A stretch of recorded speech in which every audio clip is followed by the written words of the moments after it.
kembali lagi di Belajar Islam. Mbak Vera, tadi ada kalimat yang sesungguhnya harus diketahui oleh masyarakat Islam di seluruh Indonesia terkait dengan puasa bagi anak-anak gitu ya. Kira-kira umur berapa sih anak itu diajarkan untuk berpuasa? Karena tidak semua orang paham bagaimana puasa ini diterapkan gitu. Ketika dia masih bayi atau misalnya usia TK gitu, jangan puasalah. Ini dia belum kuat, ini belum ini gini. Harusnya seperti apa yang harus dilakukan oleh keluarga muslim di Indonesia? Sebetulnya yang paling tahu itu di antara orang tua, ibu dan bapak itu adalah seorang ibu. Jadi ya betul.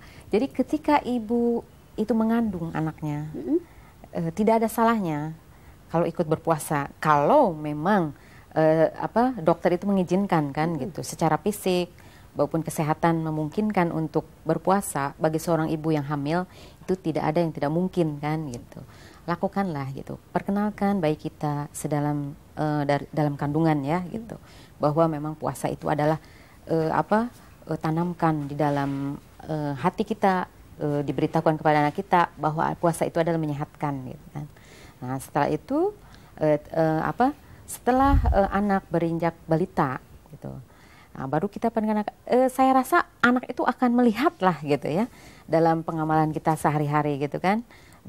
Ketika bulan Ramadan gitu kan, ketika memangku bayi kita gitu ya, ketika kita berbuka, ketika kita makan kurma dan hal-hal seperti itu ya, saya rasa anak juga akan paham dan terbiasa gitu. Jadi setelah terbiasa mereka akan paham dan ternyata tidak ada tekanan, tidak ada kekhawatiran, mereka pun akan ikutlah gitu. Bagaimana orang tua kita melaksanakan itu dengan sukacita gitu. Dan berapa lama biasanya ibu-ibu kita ya terdahulu tuh memberikan target. Kalau saya dulu ya, saya mau puasa nih sampai jam 12 siang gitu. Terus ibunya bilang, jangan sampai jam 6 sore aja gitu. Mungkin sesuatu yang ringan bagi kita ternyata berat buat anak-anak. Bagaimana Mbak Vivi ini mensiasati jam? Karena ini kan kita hampir 8 jam tidak melakukan aktivitas makan, minum gitu ya. Bagaimana caranya? Tentunya ketika kita ingin mengajarkan kepada anak kita untuk berpuasa, perlu diperhatikan hak-haknya dia juga apa. Bahwa hak anak itu memiliki hak untuk melakukan ibadah sesuai dengan agamanya, tapi bahwa anak juga harus disesuaikan dengan tumbuh kembangnya, itu juga perlu. Saya kira praktisnya mungkin kita tanyakan saja kepada si anak sehingga tercipta sampai jam berapa gitu. Bagaimana kamu mau puasa sampai jam berapa? Saya mau sampai maghrib misalnya, tapi kita lihat jam 12 dia sudah loyo. Kita tanya lagi, masih kuat gitu? Wah ternyata perlu minum air, perlu makan. Ya kita akomodir apa yang dia inginkan. Tapi antara setelah imsak dengan ketika dia berbuka sebelum maghrib itu kan sudah ada latihan-latihan awal, bagaimana dia menahan diri untuk tidak makan dan tidak minum. Kemudian bagaimana ada perasaan menang atau perasaan bisa berhasil ketika dia sanggup menamatkan itu sampai maghrib.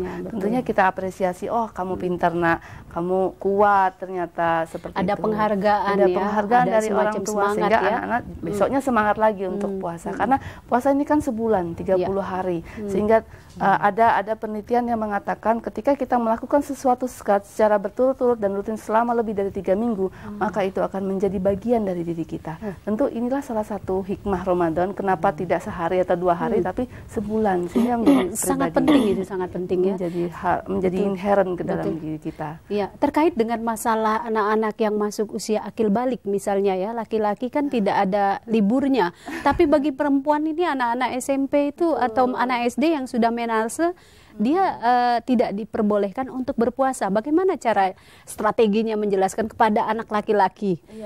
Bahwa ada perbedaan ada perbedaan anak perempuan. Karena itu berkaitan dengan pertumbuhan ya. Saudara kamu tidak puasa karena dia sedang sedang mendapatkan misalnya haid.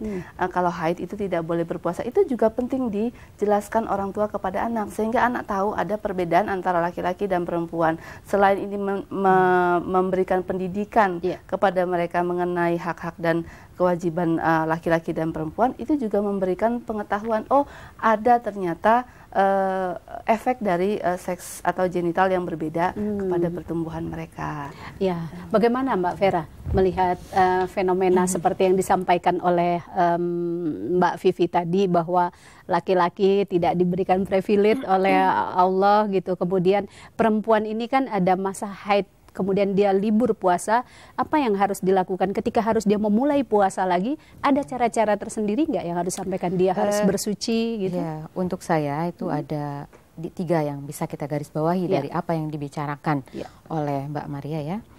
Pertama, kita ketika anak sedang berpuasa itu yang mesti kita perhatikan adalah gizi makanannya. Betul. Itu pertama. Kedua, untuk masalah motivasi itu penting sekali untuk anak-anak yang memang memulai puasa Ramadan gitu. Ketiga, tentunya kita sebelum anak-anak mengalami masa menstruasi atau masa balik gitu, kita kan akan perkenalkan terlebih dahulu pelajaran fikih lah kalau di kita ya Mbak ya gitu. Fikih bagaimana baliknya seorang laki-laki itu usia berapa tahun sampai berapa tahun, demikian juga perempuan. Jadi ya seperti itu kira-kira yang harus kita ketahui. Baik Mbak Vera, kita lanjutkan setelah yang jeda berikut ini. Tetaplah di Belajar Islam.